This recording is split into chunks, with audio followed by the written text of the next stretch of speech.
Now, I don't want you to worry about the change of angles, okay? I moved some stuff around. So, my desk is actually over here now. And my dresser's here, and my new dresser's over there.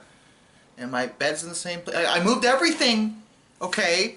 And I vacuumed and stuff, and I did adult things over the last week or so. And yeah, I cleaned up the place, and because that's what you do when you live by yourself and you're over 30 and your life is collapsing around you, all right? It's very normal to do this stuff, Gen Z. Yeah, I'm looking at you. All right, let's just talk about the game. You don't care about my life. So I set my course, my battle begins. There's no mistaking this feeling. I feel no remorse, no, I can't resist. I'm breaking away. So I want to preface this, and I understand something. I want to make this very clear, because unlike a lot of the other games that I talk about and I hate, like, unspeakably, like on a deep personal level, like 06, Sonic 06, as if any of you needed to clarify that, or like Tomb Raider: The Angel of Darkness, stuff like that. Dragon Age 2 isn't like that bad. There are people that will defend it and tell you that it's actually not that bad of a game. And I'm willing to admit that it's got its good points. In fact, I'm going to lead into this by addressing the fact that there are things about the game that are decent. It's not like it's the worst thing in the universe, but it is definitely a misstep for Bioware, and it was the first of many. And comparing it to Origins, it's not even a context. Like, it's literally like such a downgrade compared to the original game. Now, that being said, what are the positives? Well, I have some issues with the overall graphics in general, but in essence, it is a better looking game. Like, in terms of polygon count, in terms of animations and things like that, it does look nicer than Origins. Like I said, there are some issues I have with the graphics and visual design in general, but I'll get to that. But in terms of like regular, like, you know, just looking nice, it does look better than Origins. The musical score and voice acting is excellent. There's no complaints there. I would never say anything otherwise. The voice acting is excellent. The music is actually great. It has some great tracks. Nothing's wrong with that. And there are good points in terms of the gameplay. If you prefer a more action-y type of RPG, and you're playing on a console version, this is very important, it's probably might be a bit more accessible to you as a gamer. It definitely is not nearly as strategic or thought out as Origins was.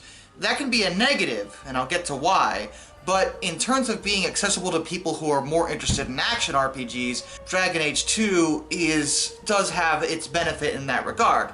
And the story, while I do think it has a ton of missteps, does have its moments. It's not like the worst thing in the world. There were points that I really actually enjoyed the story. And the cast of characters that are on display here are nicely developed and actually quite interesting to talk to when the game gives you the chance to do that, but more on that later. So in general, I would say that if this was like the first game in the series, like if Origins hadn't happened prior to this, I probably would hate it way less. In fact, I might actually have liked it a lot more. The problem with it is mostly that it comes after Origins, so it's such a downgrade in almost every conceivable way when looking at it through that lens. And to be honest, from the get-go, there were a lot of things about it that like should have been a warning sign like immediately. As soon as I started the game, I was put off.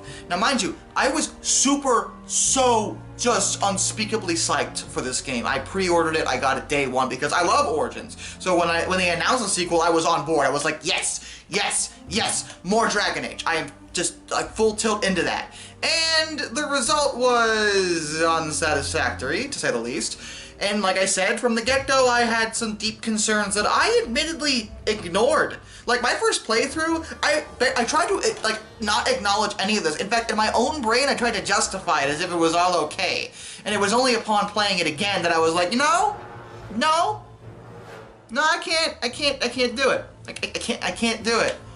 I can't live in denial for that long. So, immediately, from the character creation screen, you might notice something odd. Namely that while the 3 original classes, Warrior, Mage, and Rogue, are all available, the alternate races of Human, Dwarf, and Elf are not. There are only humans in this game. In fact, you only get to play as basically the same character, who goes by the name Hawk. They basically injected some Mass Effect logic into this, where there's just this one character who follows the same story, and they limit how much you can modify them. You can change their appearance and their gender, but that's about it. Their origins remain completely the same. And considering Dragon Age Origins had an exceptional character creation where you could literally choose where the player comes from and their race, this is such a disappointment and a complete downgrade from where we were at. Now, Bioware tried to justify this by saying that this allowed their writers to make the character more developed and interesting as a result, which is a lot of baloney to me, because I don't think Hawk is any more developed than the characters you would create in Origins. He just talks, like he has voice acting, like again in Mass Effect. And I'm gonna keep drawing the bridge between this game and Mass Effect because they inject so much Mass Effect into this game. But my issue with is not that I hate Mass Effect, I don't. It's that they injected like all the worst traits into Dragon Age from Mass Effect. Whether it be the dialogue wheel or whether it be the character having these concrete origins. And in fact, I think Dragon Age 2 is worse in this regard than Mass Effect, because at least in Mass Effect, when you created your Shepard, you could still choose from one of 3 options in terms of his backstory. Yeah, it was a little limiting, and it didn't affect too much, but the option was still there. In Dragon Age 2, there is no choice when it comes to Hawk's origins. He comes from the same place, or she comes from the same place, at the same time, has the same history, period, end of discussion. There's no getting around this. And again, if this had been the first game in the series, I probably wouldn't say a word about this. But coming from Origins, where they gave us flexibility and choice in this regard, this feels like kind of a slap in the face. But if the rest of the game is good, maybe we can overlook it. The gameplay just doesn't feel right to me. There's something off about it. Now, when I originally played this game, I played it on console on the 360. And on console, it's actually a lot better. Because the controls and gameplay is set up in a way to be very, very, very easy to translate to a controller. And in this regard, it's actually somewhat fun on consoles. Like, you can actually enjoy yourself and play it more like an action RPG. However, on the PC version, it is still trying to retain the strategic gameplay of Origins, except that it doesn't at all. There's no reason to have it. It just makes you click a lot more, which is completely unnecessary and a waste of your friggin' time. It feels more clunky as a result. So it's one of these weird situations where, in an effort, I guess, to make it more accessible to console players, they wound up making a worse game in general. And what really made me mad about this was when I finally played the PC version, I realized that there was no easy way to translate the game into a controller format. Like, even though the game was perfectly fine and well coded for consoles, they've never actually given that accessibility to the PC. I mean, I have a wired 360 controller plugged into my computer right now. The game played fine on 360.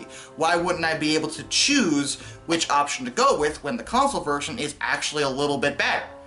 No, of course not. The story follows Hawk and his family who were in Lothering during the Blight. You might remember that from Dragon Age Origins. The Lothering was a town you passed through during that game that wound up getting destroyed. Hawk and his family lived there, so they have to run away as refugees and make their way north out of Ferelden into a city-state called Kirkwall.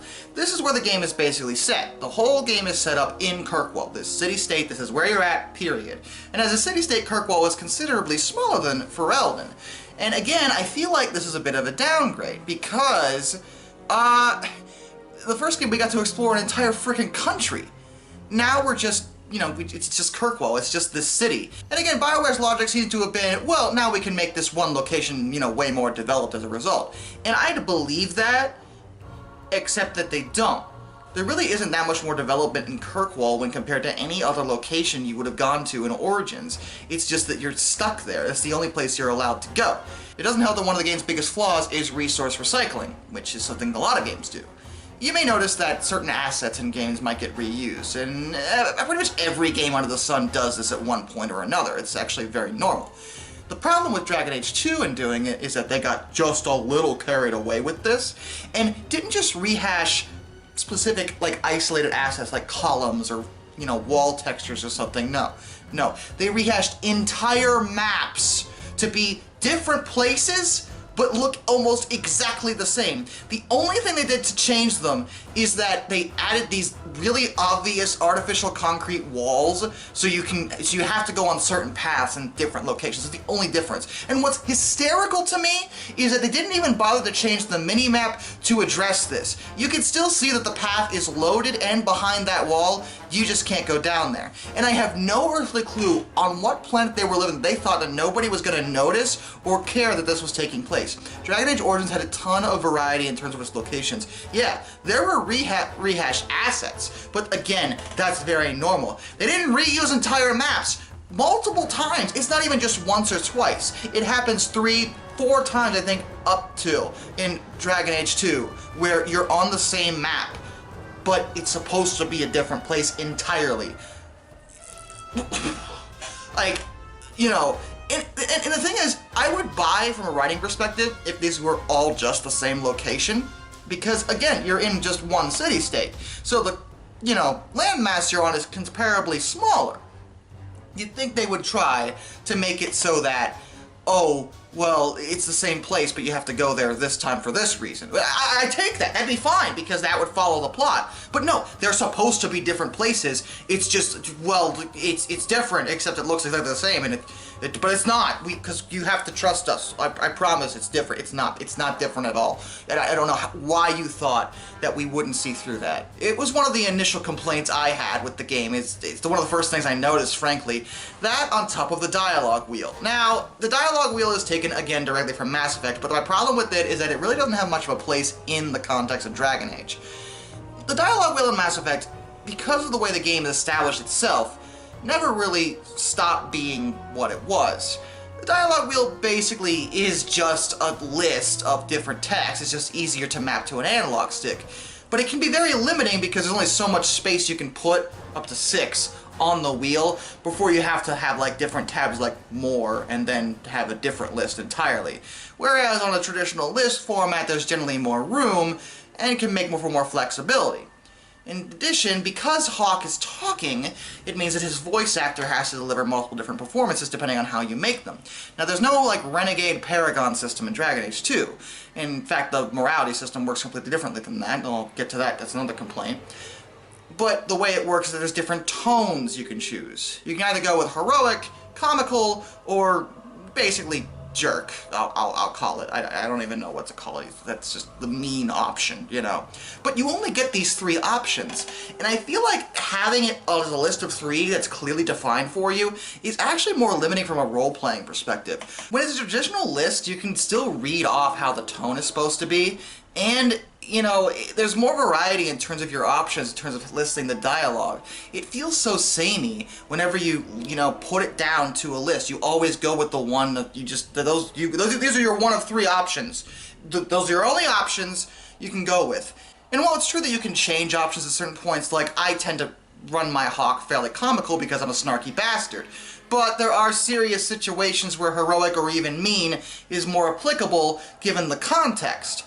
But I still feel like it locks me into these 3 choices. It's always going to be the same no matter what you do. Every single dialogue option is pretty much like this. Whereas in Origins, again, there were a lot more options and variety in terms of how different discussions and dialogue could play out. It feels more constrained as a direct result. Bioware will say this is for development reasons and to make it easier for them, and that's really sweet, but if it's easier for them, it might make it worse for the player, and that's what I feel like this does. And I mentioned how I had issues with the graphics, and that sounded weird, because I said the graphics are technically better than Origins, and they are. However, Bioware decided to go from a different stylized look and reworked how some of the art direction was going.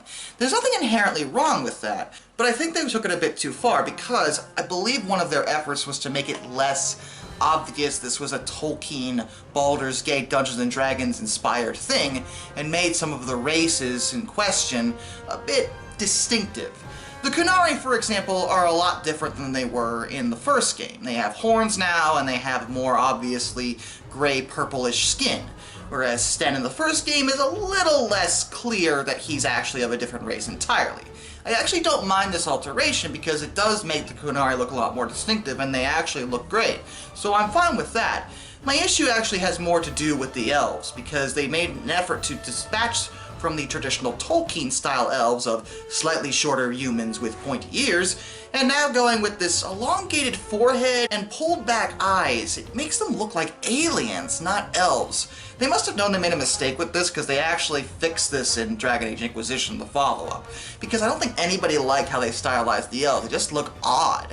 And I understand the idea was to make the game look more distinctive, but when certain returning characters from Origins, and there are a handful of those, look almost completely different from the way they originally were, it can be very off-putting. For some of us, it was hard to tell that they were even supposed to be the same characters. And that's a problem. And speaking of characters, one of my biggest issues is the lack of interaction with your party members. Now, Dragon Age 2 does have a pretty good cast of characters overall. Because of the way the story is set up, and I would say this is like Mass Effect, but it isn't, you can't actually speak to your party members until the game absolutely lets you do this. Like, they'll just do a traditional dialogue stuff, and that's it. They won't actually allow you to interact with them or talk back or anything of that nature. It's only during scripted events or after specific character quests where you actually get an actual dialogue with them. And what really annoyed me about this is, again, in Origins, you could talk to the characters at basically any time. There were scripted events, that's true, but you could still talk with them and get to know them at any moment outside of an actual battle. Because why would you talk to someone during an actual battle? That doesn't make any sense. I know, I get that. That makes sense. But my point is that it's limiting, again, in a very, very, very opposite idea compared to how the way Origins have it. And even Mass Effect actually did this better. While, again, there were scripted events in that game too, Mass Effect still let you talk with your crew pretty much whenever you wanted to and have dialogue with them. Sometimes with certain characters it was a bit more limiting. It varied a little bit more in Mass Effect. It was kind of middle of the road, but it was still not nearly as locked off as Dragon Age 2 made it, where I can only get to know my team when the game feels like telling me to. Thank you. That's great. I don't answer to you, okay? This is my role-playing session. The whole point of a role-playing game is to let you role-play. And if you, as a player, want to go interact with this person at this time, you should be allowed to do that. That's all I'm saying. Dragon Age Origins had this very clear. It was done well. And Dragon Age 2 is like, no, we don't want to do that. And then there's the morality system. Oh my god. You know, remember how I talked about how great the morality system was in Dragon Age Origins? And I still think that. It's probably one of the best morality systems I've ever seen because it's purely based on how the people around you see you. Which, honestly, is kind of how, like, real-life morality works. It's all how people view you as a person, because everyone has a different judgment in terms of what's moral and what isn't. I mean, some of us have, you know, more sweeping concerns like killing people. Probably considered fairly immoral by most, I would say. That's a fair concession. However, you know, but like in terms of like minor stuff, some people are a little more, you know, people are different. So I like the idea of morality being restricted to how the your party members, your team sees you. And Dragon Age 2 still works like that. However, it handled it in the dumbest way imaginable. If Dragon Age Origins has the best I've ever seen, Dragon Age 2 has the worst, because it's not even a global right and wrong kind of deal. It's a friend-rival meter. Let me explain how this works. So if you are interacting with your team, or, you know, talking with someone and do something they don't like, or you know, we'll just go with like first. Your friendship meter goes up. It'll get closer to the blue side, which is friend. And that makes sense. The more they like you, the more they want to be your friend, the more they want to hang out. If you're romancing them, it might be easier to romance them. You might have to get the meter up a bit further to make it a successful romance, stuff like that. You know, that all makes sense. However, if they do not like what you are doing, it will move down, which is closer to rival. Now, what does that mean? Well, it gives slightly different perks than friend does. It also makes them just as loyal as being their friend. No, seriously, the best way to get people that don't necessarily like you to be more loyal to you is to make them not like you more. This is counterintuitive to me. This is not how people behave. If you keep doing stuff that this person doesn't like, they're gonna not want to hang out with you, I feel. In Dragon Age Origins, when someone didn't like you, some of them would actually just straight up leave the party. Like, they wouldn't, like, you know, travel with you anymore, which seems very logical to me. In 2, though, it works by, like, if they, like, the more they hate you, the more loyal they get. It can go either way. Either way, you have to get the meter to one end or the other. It doesn't matter which way it's going, as long as it's going one way or the other. It is the stupidest thing I've ever seen in my life. The idea Bioware had was, well, yeah, they don't like what you do, but they respect you. Yeah, but why would they? If they don't like what you do? Who does that?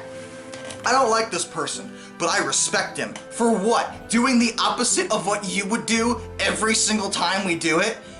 I don't understand. I mean, generally when my playthroughs, I always had this problem with Fenris in particular, because Fenris can't stand mages because he was enslaved by them, which admittedly, fairly justifiable, I get that. But because mages are often abused in this society, more on that later, I tend to side with them more, and he can't stand that. Yet, because I kept doing this, it made Fenris actually closer to me, have more benefits, and be more loyal as a result, even though I kept doing the exact opposite of what I should have been doing. Do I need to explain how dumb that is? And you'd think that, from a story perspective, if the game latched onto you and had a good tale to weave, maybe I could look past all these problems, because everything I've mentioned so far, I guess, could be overlooked. I mean, I can't overlook all of it, but again, if it has a good story, great. The game starts out fairly dull, nothing too exciting is going on, but you start getting introduced to the characters, things gear up, and I must stress that this is taking place over the course of 10 years in Kirkwall. It's not like the less than a year that Dragon Age Origins took place. 2 takes place over the course of 10 freaking years. The first problem is that a lot of the characters don't seem to acknowledge this, and often discuss things as if they happened like yesterday. And that's, that doesn't make any sense. That's dumb. If it's gonna be over a decade, I want to address the fact that it's been 10 years, because no one really seems to age or acknowledge that it's been that long or anything like that.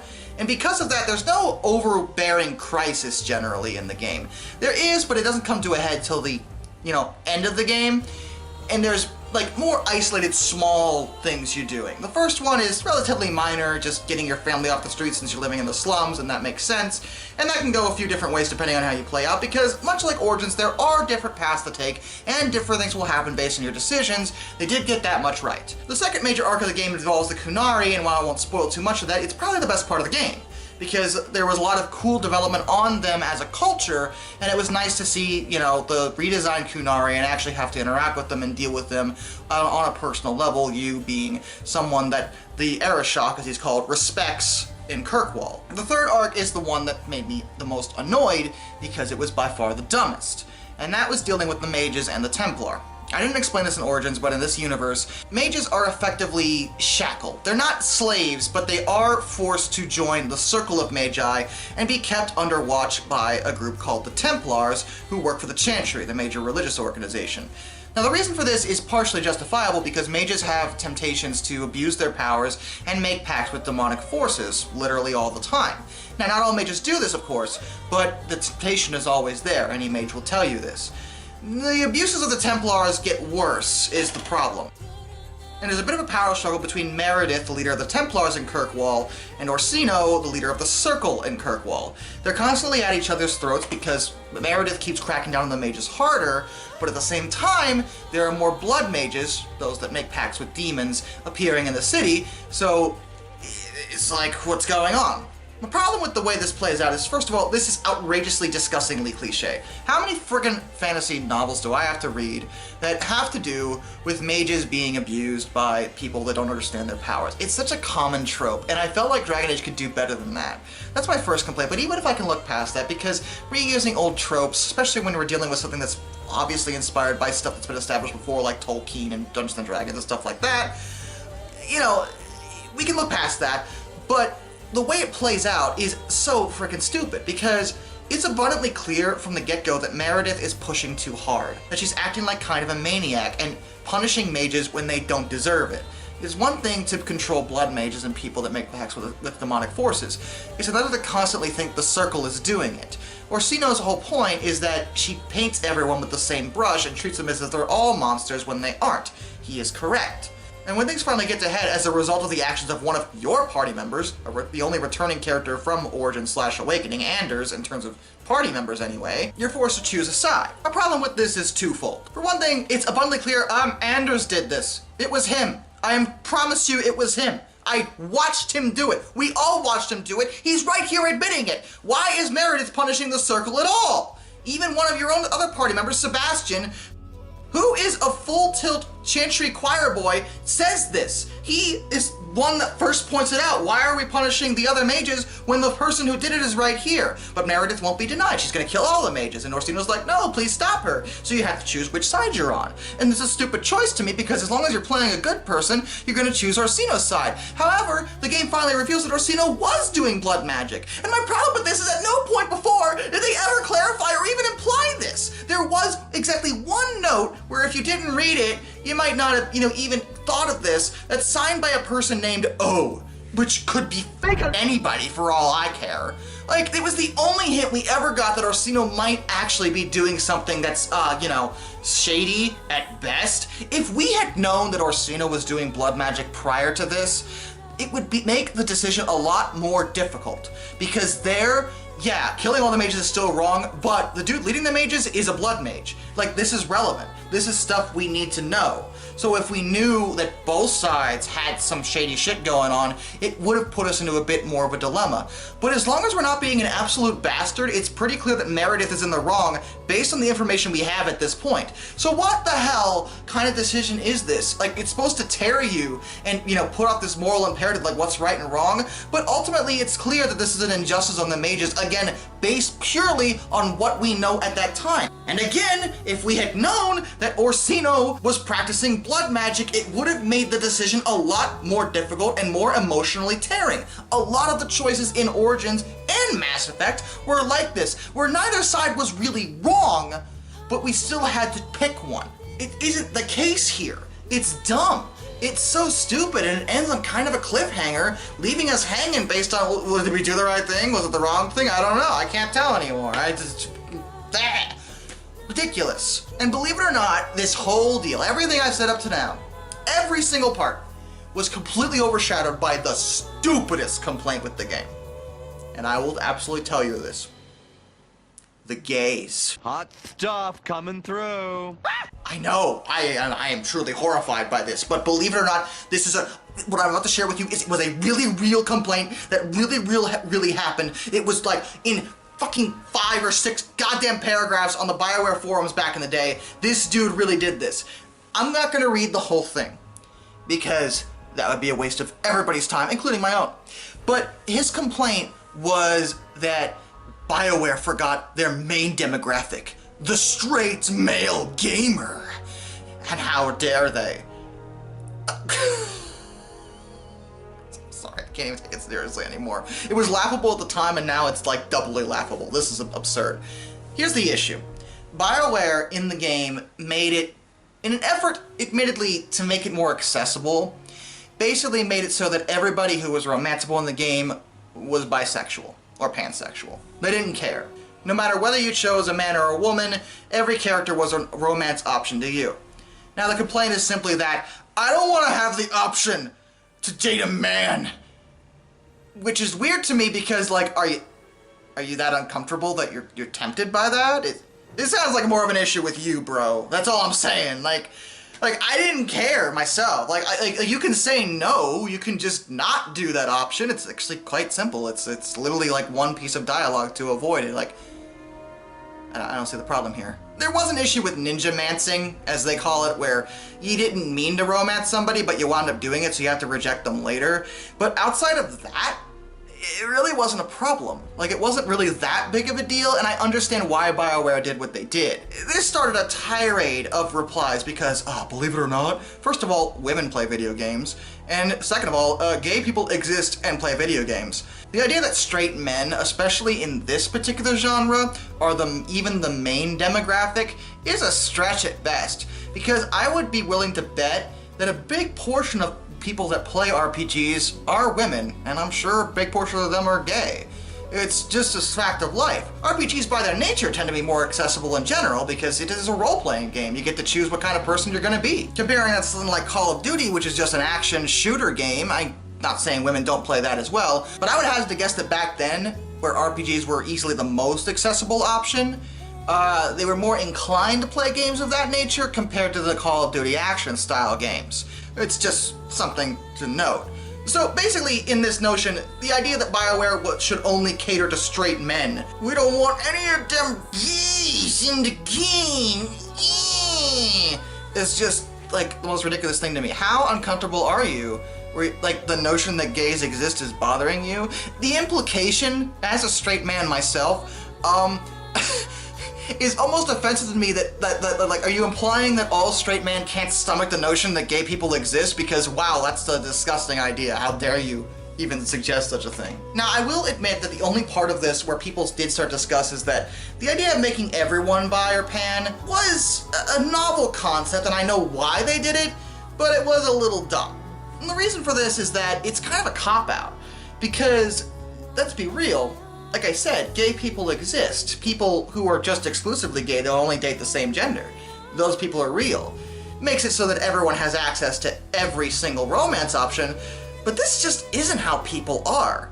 Like, you know, you can't just, you know, romance anybody. People have their own different interests and, you know, types and all that. Like, you have to be able to, you know, understand restrictions. And given this is a character building kind of game where I want to get to know these people, the fact that they all have effectively open access just seems weird to me.